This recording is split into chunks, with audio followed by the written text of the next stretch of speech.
और केंद्रीय मंत्री माननीय मीनाक्षी लेखी जी आपको संबोधित करेंगी। मेरा विनम्र निवेदन है मीनाक्षी जी से कि आपको संबोधित करें। धन्यवाद संजय जी। मित्रों, जैसा कि आप जानते हैं कि दिल्ली की एक्साइज पॉलिसी के मामले में ईडी ने दूसरी चार्जशीट जो है वो दाखिल की है।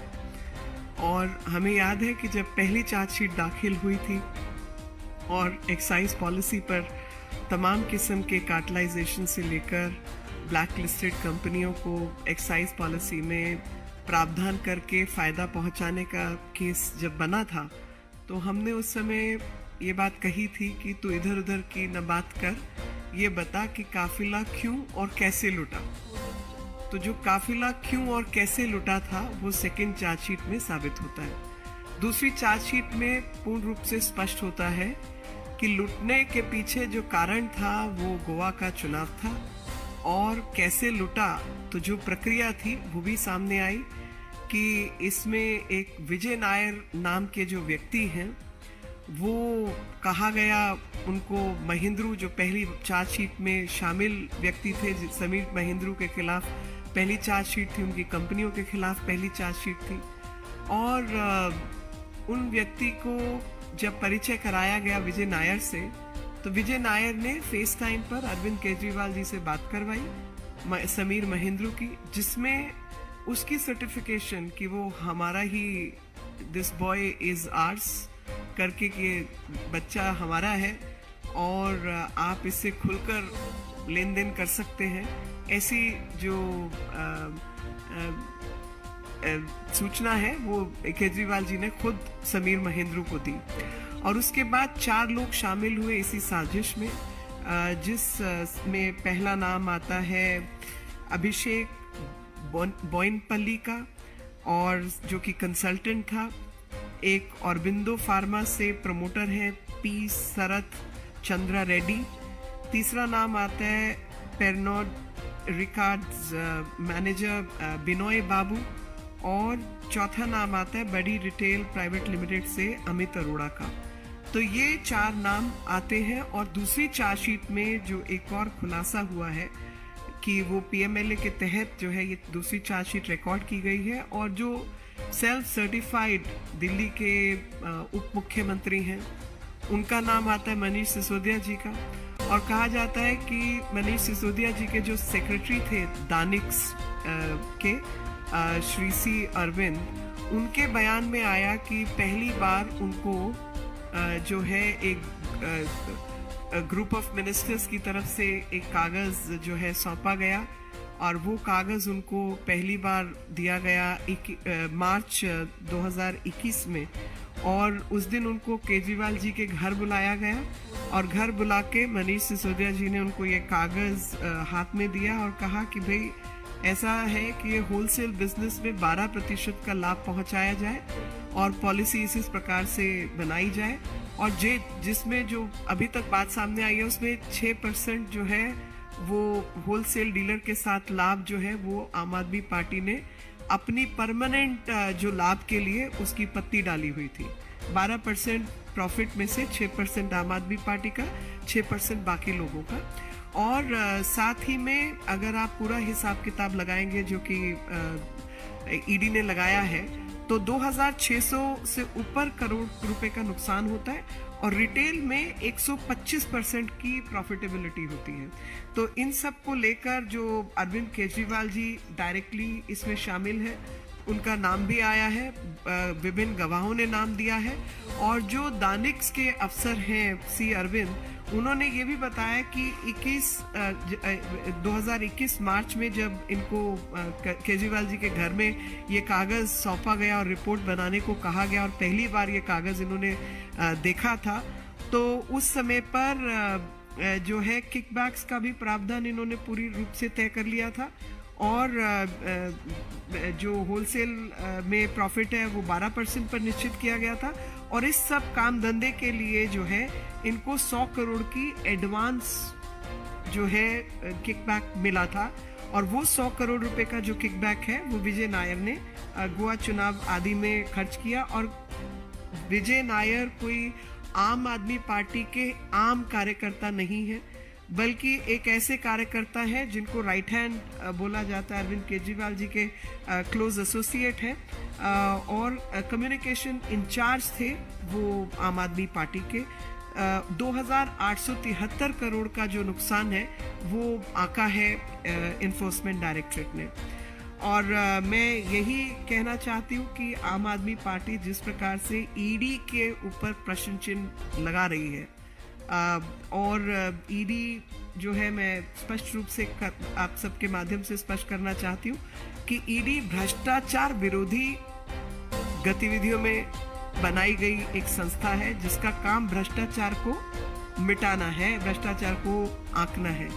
तो ऐसी संस्था के ऊपर जब कोई संवैधानिक पद पर बैठा हुआ चीफ मिनिस्टर या उप चीफ मिनिस्टर, उप मुख्यमंत्री व्यक्ति लांछन लगाता है तो वो उसी से स्पष्ट होता है कि वो भ्रष्टाचार को बढ़ाने वाली शक्तियों के साथ है और वो नहीं चाहता कि देश से भ्रष्टाचार समाप्त हो, क्योंकि सोल ऑब्जेक्टिव जो है ईडी का वो भ्रष्टाचार को समाप्त करना है, टू मिटिगेट करप्शन।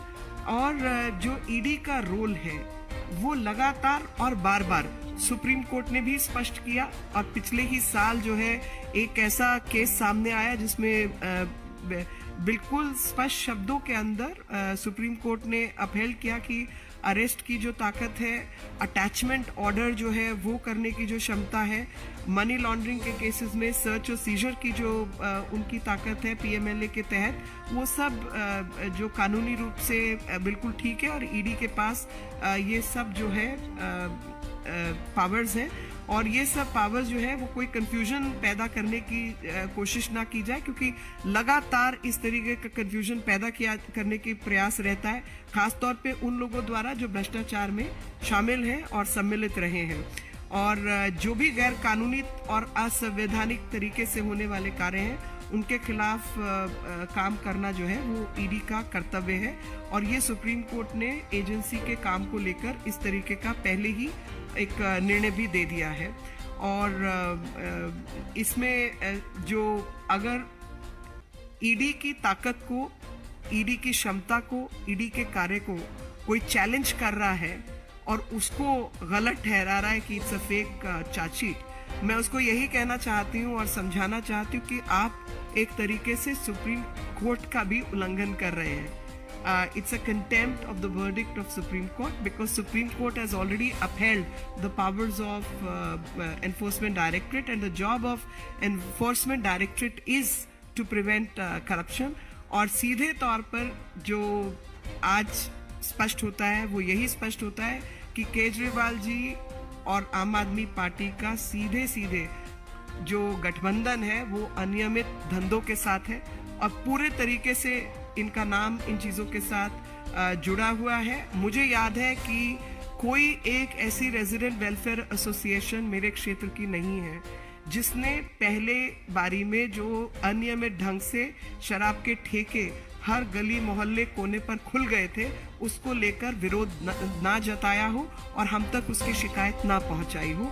एक ने जो है आरडब्ल्यूए ने इसके खिलाफ आवाज उठाई थी और ईडी ने जिस प्रकार से निष्पक्ष जांच करके ये साबित किया है कि शराब की नीति की आड़ में जो धंधा, गोरख धंधा दिल्ली की आम आदमी पार्टी ने किया, वो नाम भी स्पष्ट हो गए हैं, मुख्यमंत्री और उप मुख्यमंत्री दोनों के नाम उसमें आते हैं। तो समझो कि आज जो हालत है इनकी वो ऐसी है कि काटो तो खून नहीं। और संवैधानिक पदों पर बैठे हुए लोग इस प्रकार की असंवैधानिक गतिविधियों में जुड़े हों और ऐसी कानून को मान्यता देने वाली एजेंसियों का अनादर करते हों, इसी से स्पष्ट है कि लगातार इन्होंने हदें पार की हैं और कानून व्यवस्था का उल्लंघन करने का प्रयास किया है। I will say the same thing in English for the consumption of English media. This is now the second charge sheet which has been filed in PMLA case against the excise policy of Delhi government, whereby how Aam Aadmi Party looted Delhi and the modus operandi of Aam Aadmi Party has been disclosed. In the first charge sheet, a person whose name was Sameer Mahindru, and his firms were named in the first charge sheet under PMLA. And the agency had claimed that Mahindru had formed a super cartel, and this super cartel was with alleged South Group to control 9 out of 32 zones of a liquor vending business in Delhi. ED has disclosed that there is a person named Vijay Nair, who's not just a normal worker of Aam Aadmi Party, but is a close confidant and associate of none less than the Chief Minister of Delhi, Arvind Kejriwal. And it has been alleged that he received an advance kickback of 100 crores, which was used for Goa elections from the South Group. ED also revealed that Aam Aadmi Party's Vijay Nair was the one who orchestrated this entire episode or this entire scam. And in this case, he was in close contact with Arvind Kejriwal and Mr. Manish Sisodia, and he was the communication in charge of Aam Aadmi Party. In one such statement, Sameer Mahindru, who was the ringleader of Super Cartel, has also disclosed that Vijay Nair made him try to make contacts with Arvind Kejriwal. When physically that did not happen, then on FaceTime through his phone, this connection was established, and he himself ended up speaking to Arvind Kejriwal, where Arvind Kejriwal said, he's our boy, he's my boy, and you can freely deal with him in any manner whatsoever. In this entire conspiracy, 4 other people's name has erupted. One is Abhishek Boinpalli, an alleged consultant of Aurobindo, Abhishek Boinpalli, who's a consultant. Then Aurobindo Pharma's promoter, P. Sarat Chandra Reddy. Then Pernod Ricard's manager, Binoy Babu. Then owner of Buddy Retail Private Limited, Amit Arora. These 4 people's name have always also come up in the second charge sheet. The self-certifying Aam Aadmi Party's Chief Minister Arvind Kejriwal and Manish Sisodia's names have also cropped up in this charge sheet, and ED has pegged a loss of close to 2,873 crores through this scam. It is evident that Delhi excise policy of 21-22 was created to cause loss to the exchequer and benefit Aam Aadmi Party. And in this entire promotion campaign, cartels were created. Cartelization is not permitted under the law, and also blacklisted companies were allowed to participate and were given tender to control various zones. And couple of people, Magunta Srinivasalu, his son, and Sarat Chandra Reddy and Kavita, these names have also come up in the investigation. The policy not only promoted cartelization but also fixed a wholesale profit of 12%. And this 12% profit, which was fixed at wholesale through private party, was to be divided between Aam Aadmi Party and the cartel, 6%, so that it's a continuous income for Aam Aadmi Party and Arvind Kejriwal for personal gains. 185% profit at the retail shops was also part of this particular illegitimate activity, and thus there was a criminal conspiracy to get kickbacks from the businesses. I must also say that ED's second charge sheet has revealed a gentleman called C. Arvind, who was secretary to Mr. Manish Sisodia, Deputy CM of Delhi, has said that as per his statement, which was recorded on 7th of December 22, that in March 21, he was called at Mr. Arvind Kejriwal's residence, and a document which was called the draft GOM was handed over to him, which was not discussed in any GOM, and first time he saw those papers and he was given those papers to say that formulate a policy based on this and fix 12% wholesale profit along with 185% profit in the retail business.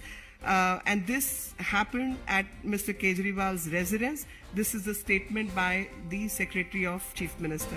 I must add here that Enforcement Directorate is a body or an institution which is meant to protect the country from the corrupt practices.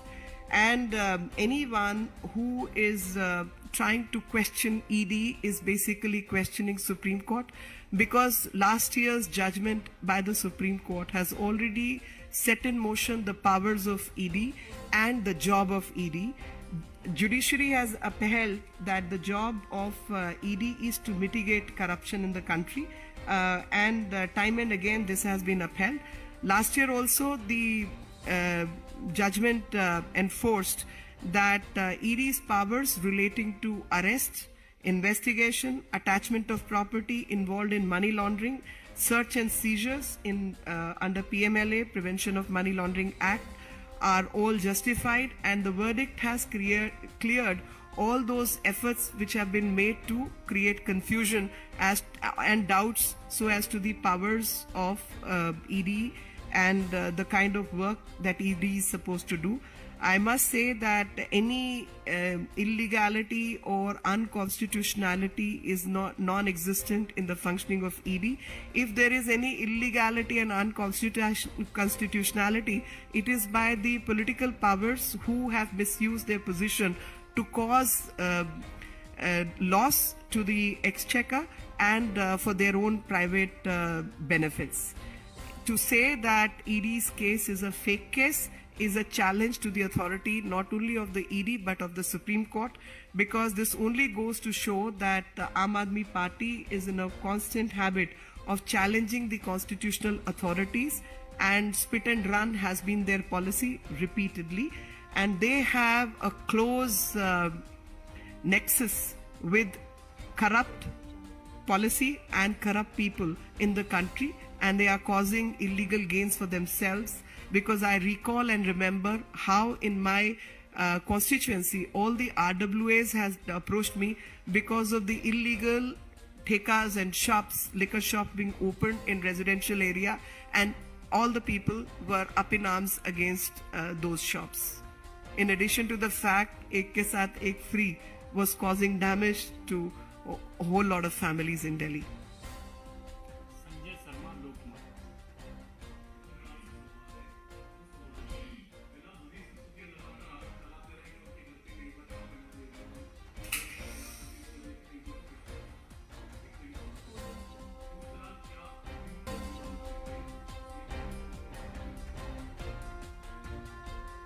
नहीं, देखिए, मैं पहला तो आपको ये बताना चाहती हूँ कि सेल्फ सर्टिफाइड ईमानदार जो हैं मनीष सिसोदिया जी, इतनी समझ तो सबको है कि लॉकर ईडी को दिखाने आप ले गए हैं तो आपने ईडी का वो सामान तो उधर नहीं रखा ना।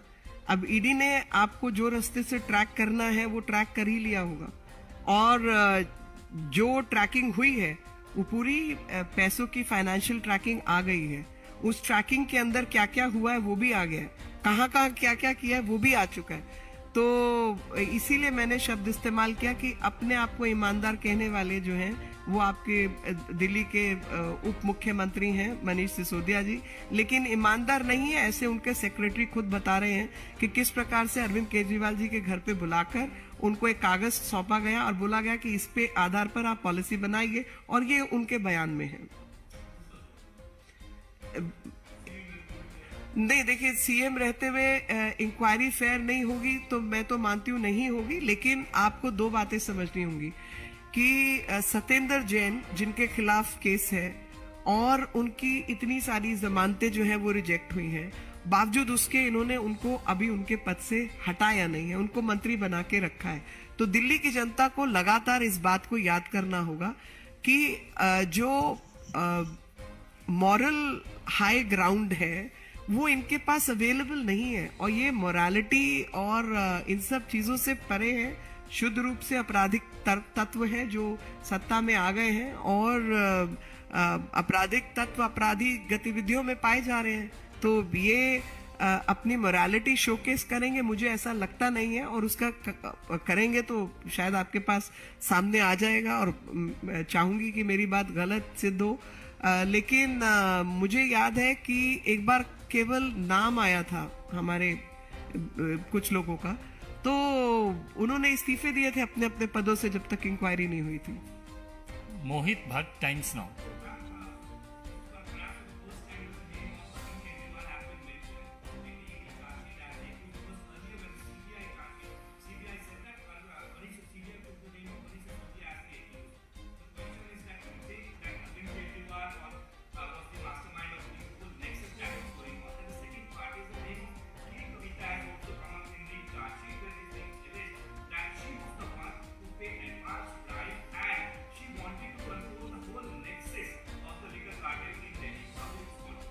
So couple of things, you see, whenever investigation is happening, investigation happens in stepwardly manner, and in those steps evidence keeps coming. It's not that once you do the first charge sheet you have all the evidence available and you have all the links which you have been able to establish.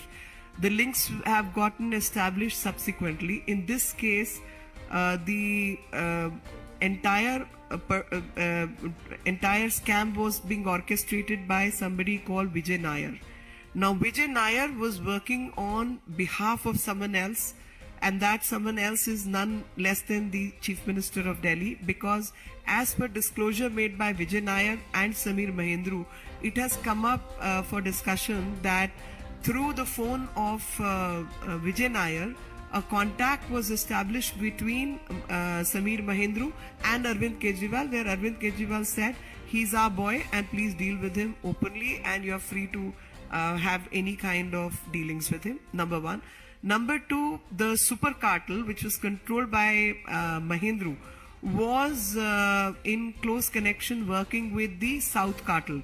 And this South cartel was controlled by Kavita, K. Kavita, and in the South cartel, Magunta from YSR, his son, Raghav Magunta, and then the third name was Sarath. Sarath Reddy's name has also come up, and Kavita's name has come up. So South cartel was one entity which gave a kickback, advance kickback of 100 crores, and the super cartel was another entity. And out of 32, 9 zones were getting controlled by the super cartel. So they had divided Delhi into 32 zones, and they divided businesses amongst themselves, and that's where Kavita's name and Mahendru's name is cropping up. Ravikant Rai, Times Now Bharat.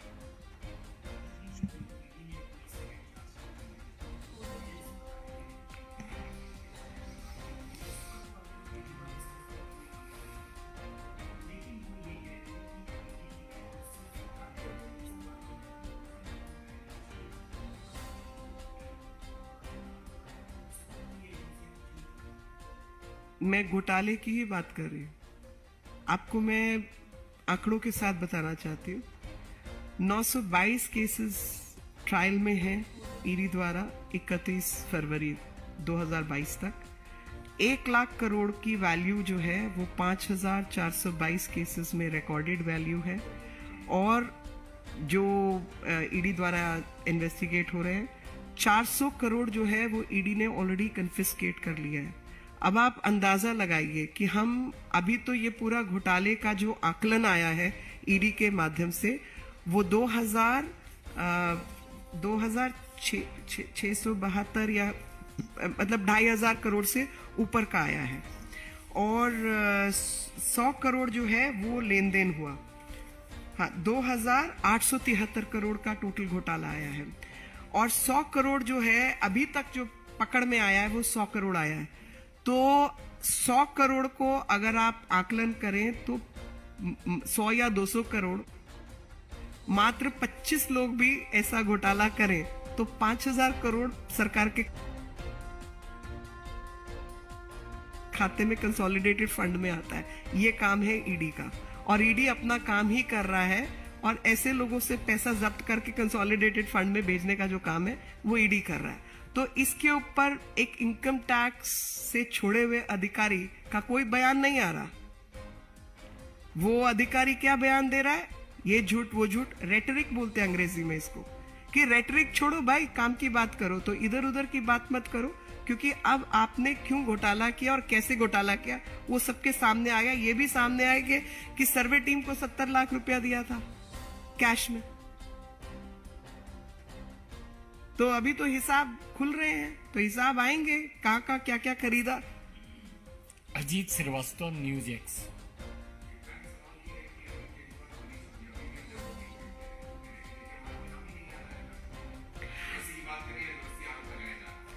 Ajit ji, जबरदस्ती नहीं, ये तो पूरा detail है। और ये मेरे मतलब मैं पोर्शन क्या RUD वगैरह ये पोर्शंस भी हैं जो कि अवेलेबल है। आप कहें तो मैं पढ़ सकती हूँ चार्जशीट में कैसे कैसे नाम आए हैं, किन किन लोगों के नाम आए हैं। तो चार्जशीट तो बकायदा तारीखें बता रही है। चार्जशीट बता रही है कि किस तारीख को किसको कहाँ बुलाया गया, क्या आदेश दिया गया। ग्रुप ऑफ मिनिस्टर्स की कोई मीटिंग ही नहीं हुई। एक कागज हाथ में थमाकर सेक्रेटरी को कहा गया कि भाई पूरी पॉलिसी बना दो तुम इसके ऊपर, और 12% दे दो जिसमें से 6% कट रखो, और 185% रिटेल में प्रॉफिट करवा दो। आप बताओ कि शराब की सेल बढ़ी उस दौरान और सरकारी खजाने में पैसा कम आया। ऐसी पॉलिसी देखी आपने? यही घोटाला है। तो ये जो शातिरपंथी इनकम टैक्स ऑफिसर वाली ये चला रहे हैं, तो दूसरे भी ईडी वाले बैठे हैं ऐसी शातिरपंथी पकड़ने के लिए। निकल आएगा सब। शायद ये अंतिम प्रश्न है। अनामिका रत्ना, ETV भारत।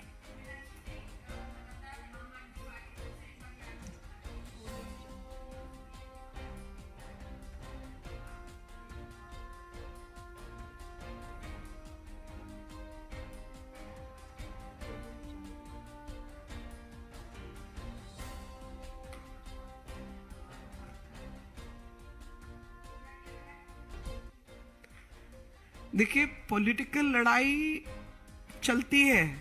मैं आप सबके माध्यम से पूरे देश को याद दिलाना चाहती हूं कि अभी जो प्रधानमंत्री जी हैं वो गुजरात के मुख्यमंत्री थे और केंद्र में कांग्रेस की सरकार थी। आपने देखा है कि कांग्रेस की सरकार ने क्या क्या हथकंडे इस्तेमाल नहीं किए उन सब चीजों के अंदर।